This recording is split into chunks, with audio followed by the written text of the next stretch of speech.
Amém? Repetindo a referência, Mateus 8, do versículo 1 ao 4. Nós lemos assim: Ora, descendo ele do monte, grandes multidões o seguiam. E eis que um leproso, tendo-se aproximado, adorou, dizendo: Senhor, se quiseres, podes purificar-me. E Jesus, estendendo a mão, tocou-lhe, dizendo: Quero, fica limpo. E imediatamente ele ficou limpo da sua lepra. Disse-lhe então Jesus: Olha, não digas a ninguém, mas vai mostrar-te ao sacerdote e fazer a oferta que Moisés ordenou, para servir de testemunho ao povo. Amém? Sentai-vos.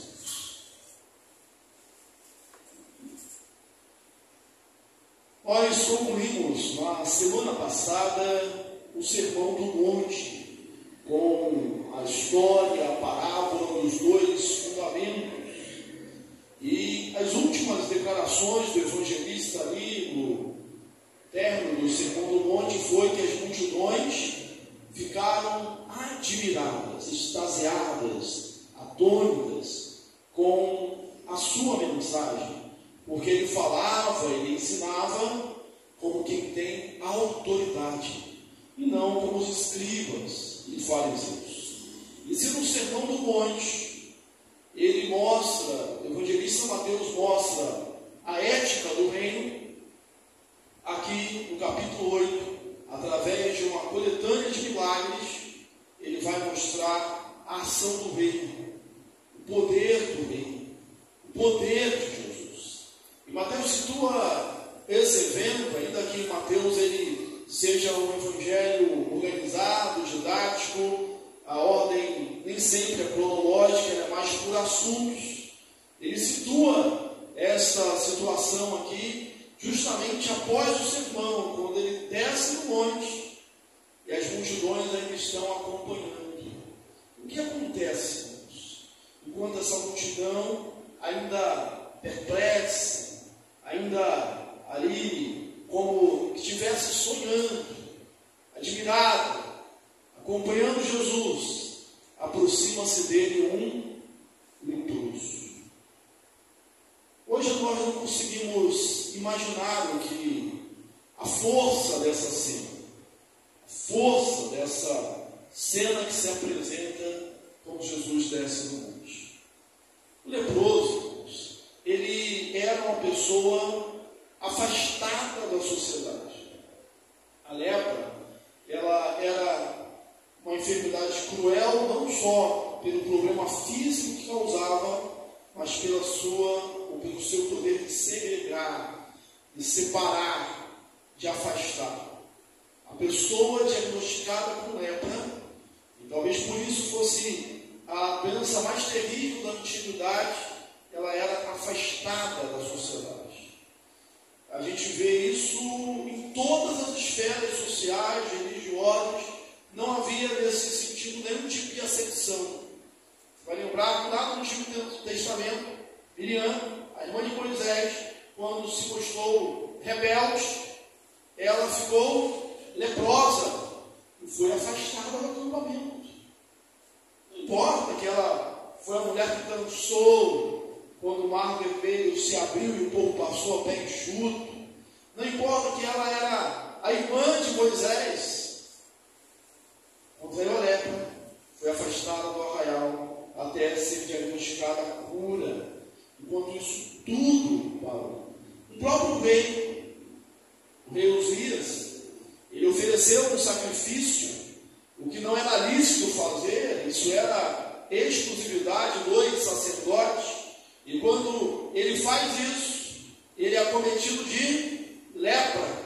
E quando os sacerdotes veem que ele está leproso, tiram ele do templo e colocam ele numa casa afastada da cidade. Talvez por ser rei, ainda ficou numa casa, afastado da cidade, mas morreu ali.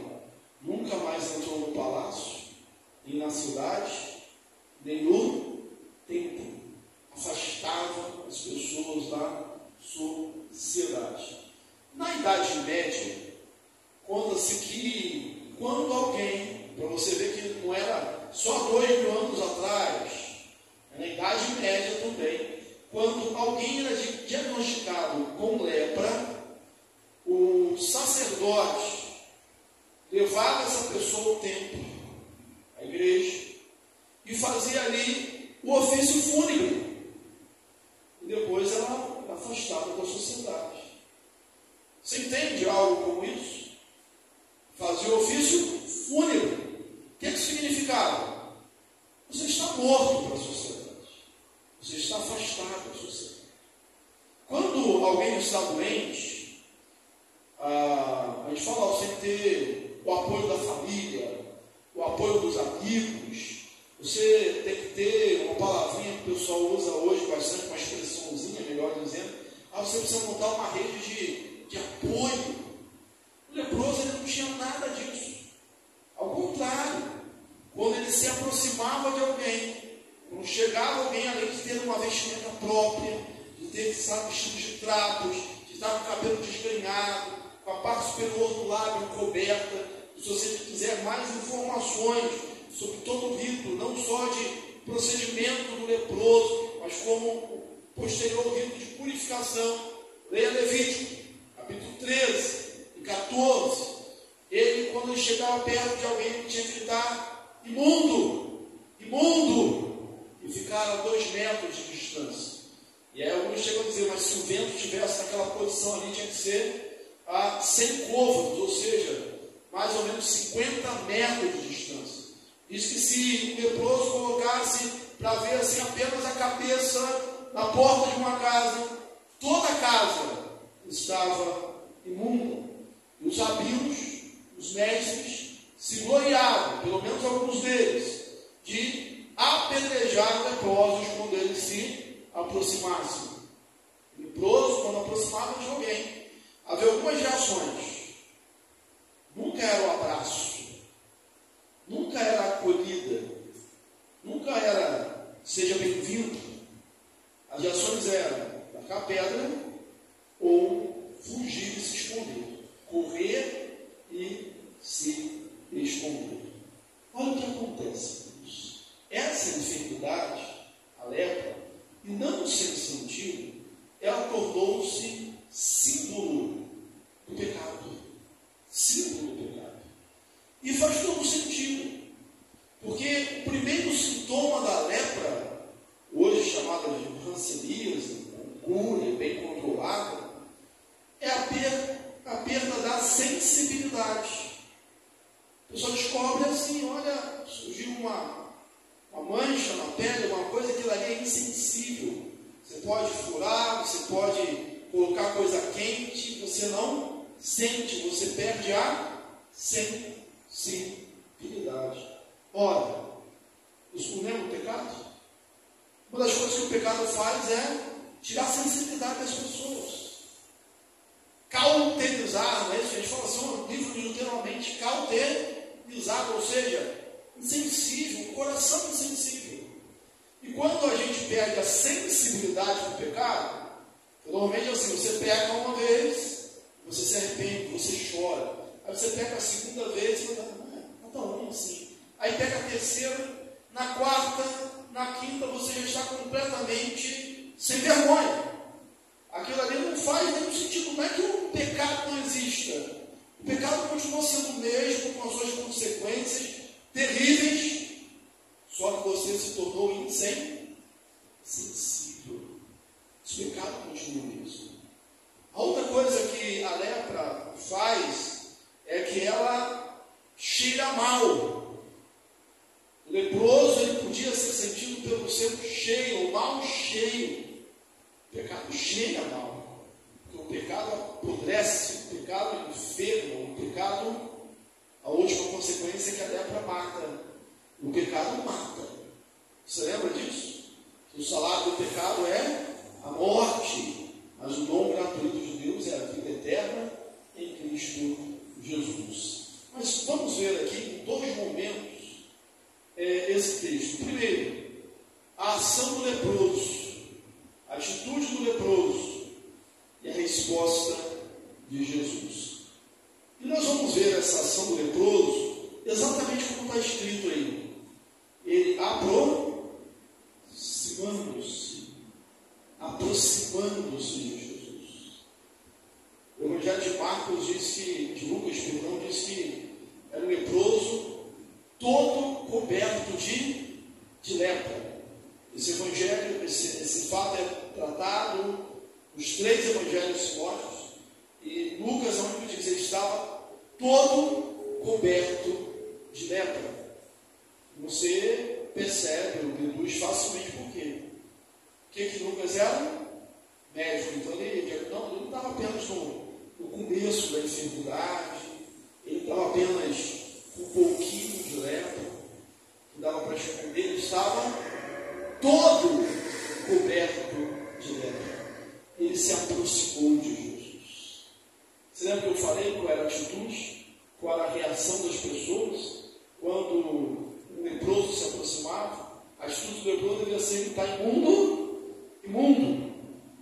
E a atitude das pessoas era tacar pedra para que se afastasse e não contagiasse, ou fugir, ou correr.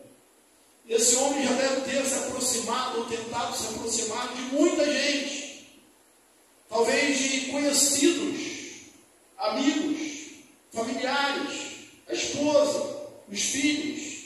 E o que eles fizeram? Correram, fugiram, se esconderam.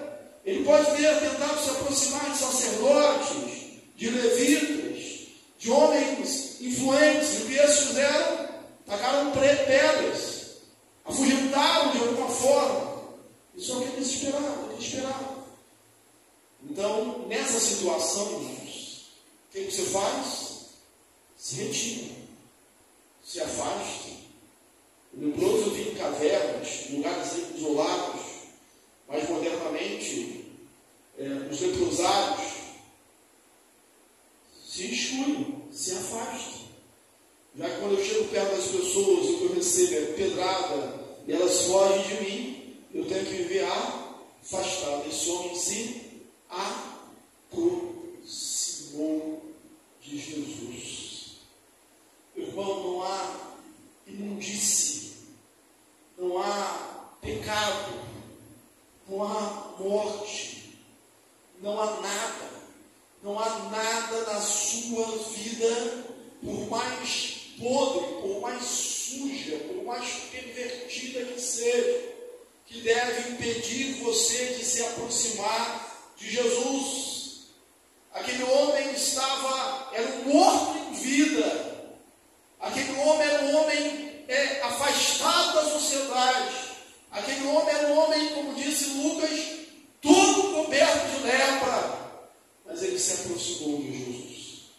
Então nada pode ou deve fazer com que você não se aproxime de Jesus. Porque às vezes acontece com as pessoas: eu sou pecador demais para chegar até Jesus. Eu já fiz coisas erradas demais para me aproximar de Jesus. A minha fé é pequena demais para me aproximar de Jesus. Nada deve nos impedir de nos aproximarmos de Jesus. E como é que ele se aproxima, irmãos? Ele se aproxima, primeiro, confiantemente. Há uma confiança, há uma fé.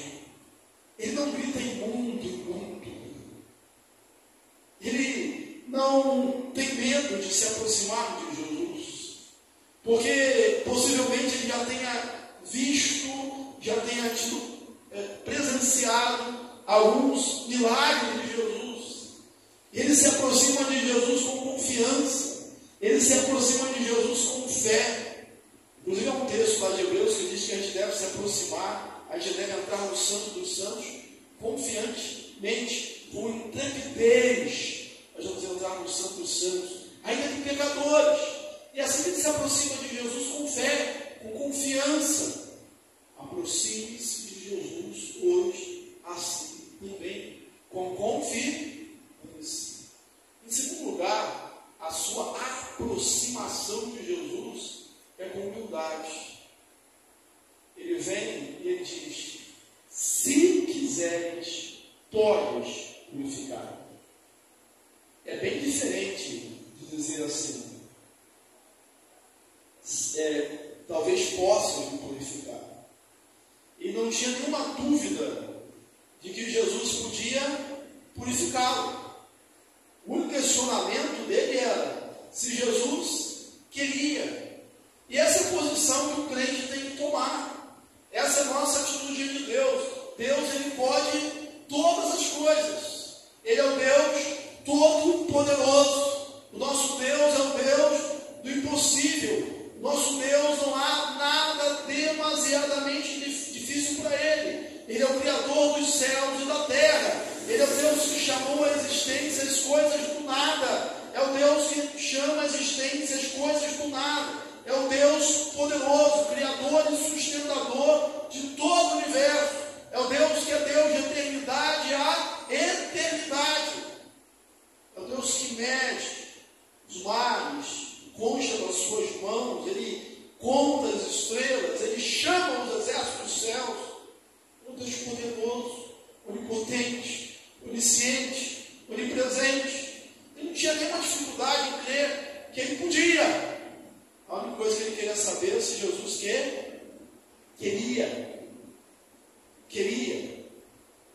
E, irmãos, essa humildade é diferente do que a gente vê aí em alguns super crentes ou super crentes que se aproximam de Deus dizendo: Deus, eu determino, eu exijo. O pecador, morto, o leproso não tem direito de exigir nada de Deus.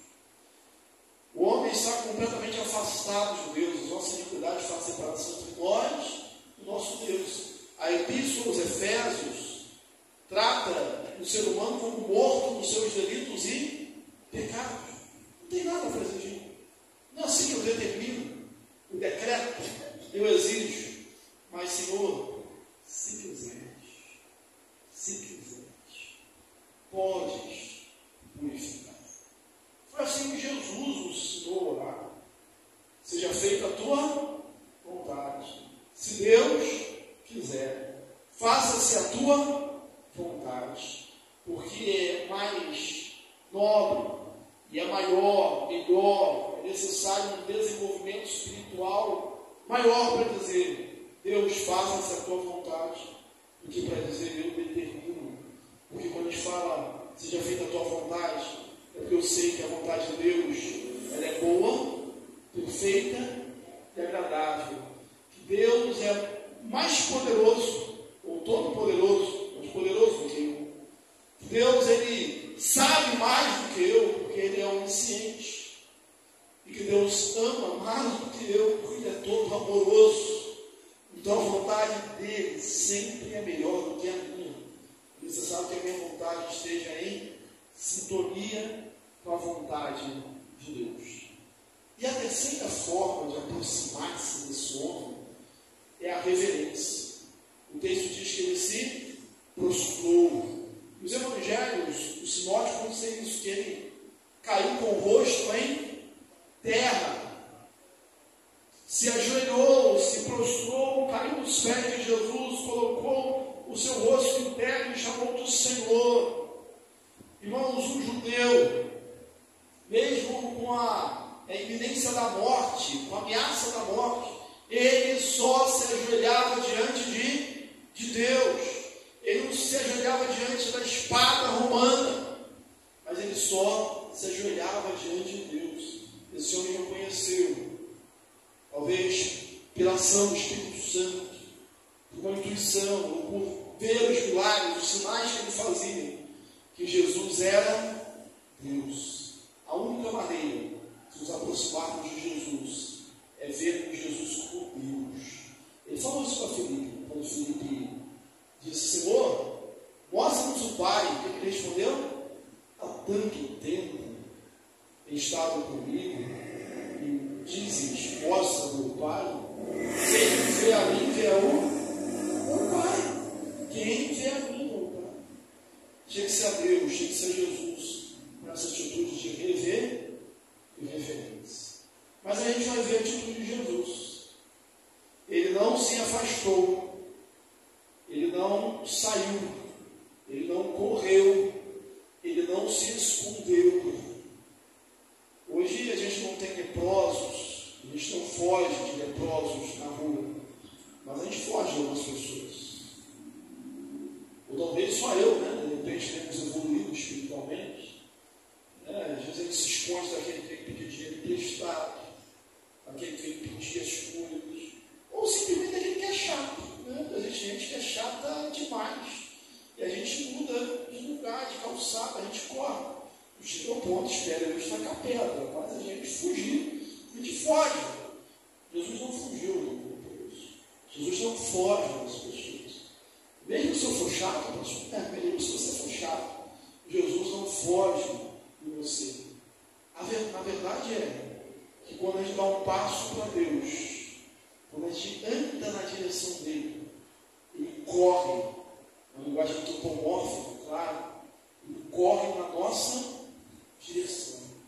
Para ilustrar isso, a gente pode usar a parábola do filho pródigo. O que aconteceu? Aquele filho que desperdiçou os bens do pai, caiu até o último grau da degradação humana, e para os judeus isso era terrível, cuidando de porcos, querendo comer a comida dos porcos, sujo, maltrapilho, descalço. Aquele homem vai até o pai, levanta e diz: olha, a casa do meu pai, eu estou aqui comendo dos porcos, isso é negado. Na casa do meu pai, os seus servos têm fartura de pão. Levantar-me-ei e direi: Pai, peguei quanto os céus e quanto a terra, não sou digno de ser chamado teu filho, recebe-me a menos como um dos seus servos.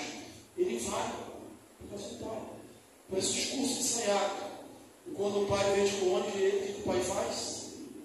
O pai corre na sua direção. É outra coisa que a gente não entende muito bem. Para um ancião, é uma coisa assim, degradante correr. Coisa de vergonha. Você não dava com sobriedade, com altivez. Correr era próprio de pessoas importantes. Hoje é o contrário. Se você estiver velhinho e estiver correndo, vai pensar muito bem. Mas ele tem um velho que não corria, né? Descansa. Ele vai, ele corre, ele abraça, ele beija. O filho diz tudo o que ensaiou dizer, mas o pai manda trazer sandálias, um anel e matar um novinho. A atitude de Jesus é sempre essa. Quando a gente dá um passo na direção dele, quando a gente anda na direção dele, ele corre na nossa direção. E depois do texto, Jesus se compadeceu. A palavra aqui para compadecer tem a ver com entranhas, tem a ver com tripas. Isso é a forma de dizer que sentiu muito, um sentimento muito grande, uma emoção muito forte. Até hoje, quando a gente sente uma emoção muito forte, a gente diz que a gente sentiu um frio na barriga. Jesus compadeceu, Jesus o amou. E aí o que Jesus disse? Quero. Como é bom quando nós ouvimos isso do Senhor. Eu quero. Jesus é o Messias, é o Filho de Deus. Uma das respostas, a resposta que Jesus deu aos mensageiros de João Batista, quando ele veio perguntar se ele era o Cristo, ele falou aquele: olha, os cegos veem, os coxos andam, os leprosos são purificados e aos pobres é pregado o reino de Deus. Quando o termo do Evangelho de Mateus fala de Jesus, vai falar assim que ele ia por todos os cantos, todos os lados, pregando o Evangelho, curando os enfermos, expulsando os demônios e purificando os leprosos. Você percebeu algo nessa declaração? Além de essa ser uma marca, um reconhecimento do Messias, há uma diferença entre curar e purificar. Para a gente é a mesma coisa. Ele foi curado da lepra. Mas nenhuma vez a expressão curado da lepra, e sim purificado. Porque a lepra era uma terrível doença, porque era a única doença que tornava a pessoa imunda. Era a única doença que a afastava. Você não podia. Quando você está doente, e normalmente a gente faz isso, quando a gente mais busca Deus, devia ser assim, mas a prática mostra isso. É quando a coisa está difícil para a gente. A pessoa está doente, ela vem com de oração, ela faz tudo que tem, ela está na igreja. E a pessoa leprosa, a primeira coisa que acontecia é que ela era excluída da comunidade. Ela não podia estar no templo, não podia estar na igreja. Era cerimonialmente impura. Havia 60 itens, tópicos, motivos ali que tornavam o judeu impuro, caso ele tocasse. A primeira era tocar no morto. E você sabe qual era a segunda? Tocar no leproso. Se aproximar do leproso. E aí, Jesus disse: quero, fica limpo. O texto diz que na mesma hora, ele ficou limpo. A sua carne ficou pura. Ele foi restaurado. Isso é uma restauração completa, irmãos, porque no estágio avançado de lepra, cai as extremidades do corpo, da orelha, dos dedos, do nariz. Ele foi realmente restaurado. Ele ficou puro, ele ficou limpo. Isso aconteceu também com Naamã. E diz que a pele dele, depois do seu 7º mergulho, por ordem do profeta Eliseu, ficou pura, limpa, como de uma criança. Houve uma restauração. Quando Deus cura, Ele cura totalmente. Ele cura imediatamente. Porque Ele não precisa de tempo. Ele não precisa de um processo. Deus cura apenas com uma palavra. Manda uma palavra, disse depois do seu problema. O meu cego vai ficar curado. A próxima mensagem. Apenas uma palavra. O mesmo Espírito. E aí, irmãos, há uma necessidade de testemunho. Sabe o que Jesus disse? Vai, não diga nada a ninguém, mas vai, mostra-te ao sacerdote e oferece o que a lei exige. Quem diagnosticava a lepra era o sacerdote. E quem atestava a cura era também o sacerdote. O que aconteceu com o leproso quando ele estava na cidade? Apedrejado. Quando chegava perto das pessoas, apedrejado. As pessoas fugiam dele. E a única coisa que garantia o retorno era o atestado do sacerdote. Ele falou: vai lá, mostra-te ao sacerdote. A primeira coisa que você vai fazer, mostra ao sacerdote. E oferece o que Moisés mandou. Lembra que Jesus falou que veio para cumprir a lei? Oferece. E era uma forma de autenticar o milagre. Mesmo sem saber que foi Jesus que operou. Ele ia chegar diante do sacerdote, e a gente não sabe se ele foi. Eu praticamente acredito que ele nem apareceu diante do sacerdote. A gente não sabe. Né? Uma coisa a gente sabe, que ele não obedeceu a ordem de Jesus. Né? Que Jesus falou para Jesus, para advertir, Jesus repreendeu para que ele não contasse nada a ninguém. Mas ele saiu a propalar. Né? É a voz do pregador. Ele saiu dizendo que Jesus tinha feito isso com ele. Mas qual é a intenção de Jesus? Vai mostrar o sacerdote, para que ele autentique o milagre. E aí depois, quando souber que foi Jesus que operou, ele vai poder dizer: não, isso aqui, na verdade, não, já autenticou. E isso é um exemplo para a gente hoje. A cura não elimina o atestado médico. Não elimina você do médico. Porque não é um poder do pensamento, não é uma coisa ilusória. Se Jesus curar, você não enxergar, hoje está enxergando, pois não no médico, o médico vai ter que testar, isso está bom mesmo. Não é que você vai dizer lá: eu estou bom e está bom, coisa nenhuma. Pode ir lá, o médico vai atestar a sua cura. Ele vai ter que comprovar o seu milagre. Ele pode não entender nada, mas ele vai ter que dizer. dizer que você está sã. É sempre melhor obedecer a Jesus. Eu não sei se nós, ou se alguém que vivia num estado de degradação, de afastamento, de morte em vida com aquele homem, tendo a sua vida restaurada, tendo nascido de novo, conseguiria não falar do seu benfeitor. Não sei. Mas Jesus disse para que ele não falasse. E, na verdade, ele ter falado atrapalhou o ministério de Jesus. Por quê? Porque depois o texto vai dizer que Jesus não podia entrar em nenhuma cidade, mas ele tinha que ficar longe, em lugares afastados. Então, irmãos, é sempre melhor obedecer. Mas o terrível disso é que hoje a ordem que a gente tem não é se calar. A ordem que a gente tem hoje é falar. A grande comissão é ide, portanto, fazer discípulos de todas as nações, batizando-os em nome do Pai, do Filho e do Espírito Santo, ensinando-os a guardar todas as coisas que o Senhor nos dito. A ordem é falar. Fale, não te cale. Fale a tempo e a fora de tempo.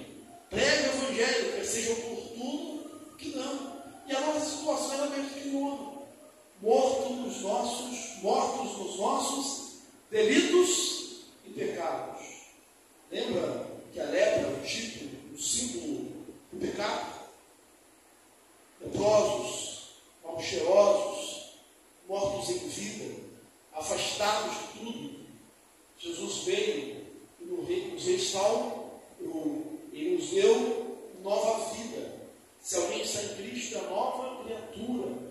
Nova criatura é. As coisas antigas se passaram, mas que tudo se fez novo. Se você acha que aquele leproso não conseguiria se conter diante da sua cura, por que você acha que você deveria se conter diante da sua cura, diante da sua salvação, diante da restauração da sua vida? Ainda mais que você não recebeu nenhuma ordem para não falar.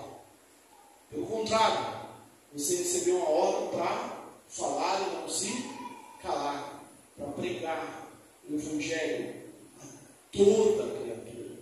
Que essa história, que essa cura milagrosa de Jesus venha nos ensinar a que ninguém precisa se afastar de Jesus, que nada ou ninguém é tão puro que não possa ser purificado, ninguém é tão doente que não possa ser curado, ninguém, força de expressão, é tão morto que não possa ser ressuscitado, é tão afastado que não possa ser aproximado, é tão odiado que não possa vir a ser amado. Jesus, ele não se esconde, ele não foge, ele não afasta ninguém que se aproxima dele com confiança, com fé, com humildade e com reverência. Ao contrário, ele se compadece. Ele diz: eu quero. Mas ele toca. Talvez a coisa mais espantosa desse texto para o judeu tenha sido exatamente isso. Jesus o tocou e disse: sim. Tudo era contra isso. A lei cerimonial era contra isso. Não toque. Porque na hora que você tocar o leproso, você está impuro. Mas o que é, irmãos, que poderia tornar impuro o santo? Jesus não se torna impuro quando toca o leproso. Ele continua santo. Ele purifica o leproso. Quando ninguém mais te toca, Jesus te toca. E acho que a coisa que aquele homem mais precisava e mais sentia falta, depois de tanto tempo, a gente não sabe quanto, mas para estar totalmente coberto de lepra, devia ter se passado muito tempo, que ele não era tocado por ele. E aí o texto diz que Jesus não correu, não fugiu, não se afastou, não tacou pedra. Ele se aproximou e o tocou. Jesus tocou. Tem um canto que diz isso: Jesus tocou. Que Ele te toque também nesta noite, te despertando, te animando, reavivando a sua vida espiritual. Amém. Senhor Deus, Pai bendito, eis-nos aqui na Tua casa, ouvimos a Tua palavra, a Tua voz. Pai, por vezes sentimos impuros, Pai, indignos demais da Tua presença. Mas por esse fato, essa história real que nós lemos aqui hoje, nós vemos que não há ninguém tão impuro, tão morto, tão sujo, que não possa se aproximar disto.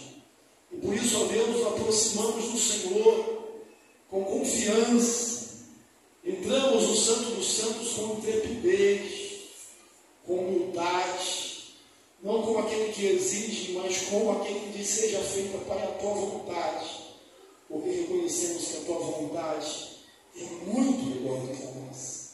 Aliás, Pai, converte os nossos pensamentos aos Teus pensamentos, as nossas vontades à Tua vontade, para que o nosso querer seja o Teu querer.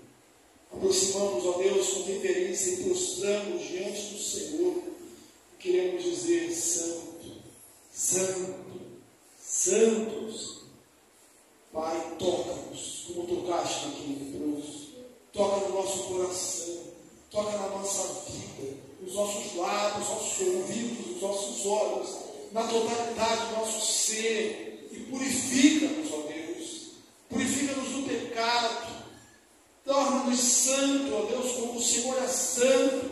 E usa-nos como instrumento de transformação deste mundo. Ao seu exemplo, o exemplo do Teu Filho Jesus, também não taquemos pedras, também não nos escondamos, também não corramos, também não fujamos daqueles que estão necessitados, mas dá-nos poder, autoridade, compaixão, para nos aproximarmos e tocarmos, ó Deus, aqueles que são intocáveis para a sociedade. Ajuda-nos nesse propósito, Pai Santo. Atende a oração que é feita neste lugar, o anseio do Teu povo que aqui está. Pai, quer seja a cura para a enfermidade, quer seja o restabelecimento, ó Deus, do relacionamento, quer seja, ó Deus, um avivamento espiritual, quer seja a porta de emprego aberta. Meu Deus, o Senhor que sonda mentes e corações, Pai, atende conforme a riqueza da Tua glória e faz a Tua vontade na nossa vida. Submetemos a ela, porque ela é boa, santa, é perfeita e agradável. Faz isso na nossa vida e leva-nos também em paz aos nossos lares, dando-nos uma semana de bênção na Tua presença. Oramos em nome de Jesus. O Senhor os abençoe e vos guarde. O Senhor faça resplandecer a luz do Seu rosto sobre vós e tenha misericórdia de vós. O Senhor sobre vós levante a luz do Seu rosto e vos dê a paz. E que a graça de nosso Senhor e Salvador, Jesus Cristo, o amor de Deus, o nosso eterno Pai, a comunhão e as doces consolações do Divino Espírito sejam convosco, irmãos, e convosco permaneçam hoje e pelos séculos. Amém.